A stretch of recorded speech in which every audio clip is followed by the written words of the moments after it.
எல்லாருக்கும் வணக்கம். இன்னைக்கு மகளிர் தினம். தமிழ்நாடு முழுக்க இருக்கிற என்னுடைய அம்மா, அக்கா, தங்கச்சி, தோழின்னு உங்க அத்தனை பேருக்கும் இந்த தினத்தில வாழ்த்து சொல்லாம இருக்க முடியாது. உங்கள் அனைவருக்கும் என்னுடைய மகளிர் தின வாழ்த்துக்கள்.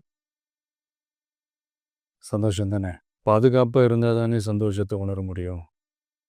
அப்படி எந்த பாதுகாப்பும் இல்லாதப்போ, இன்செக்யூரிட்டியா இருக்கிறப்போ, எந்த சந்தோஷமும் இருக்காது தானே! அப்படின்னு நீங்க நினைக்கிறது எனக்கு புரியுது. என்ன செய்ய? நீங்க, நாம எல்லாருமா சேர்ந்து தான் இந்த திமுக கவர்மெண்ட்டை தேர்ந்தெடுத்தோம். ஆனா, அவங்க எப்படி நம்மள ஏமாத்துவாங்கன்னு இப்ப தானே தெரியுது. எல்லாமே இங்க மாறக்கூடியது தானே! மாற்றத்துக்கு உரியது தானே! கவலைப்படாதீங்க. 2026ல நீங்க எல்லாரும் சேர்ந்து, இல்ல நாம் எல்லாரும் சேர்ந்து, இந்த மகளிருக்கான பாதுகாப்பை உறுதி செய்ய தவறிய இவங்கள மாத்துவோம். அதுக்கு இந்த மகளிர் தினமான இன்னைக்கு நாம் எல்லாருமா சேர்ந்து உறுதியேற்போம்.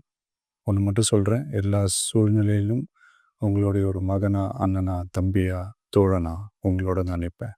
நன்றி, வணக்கம்.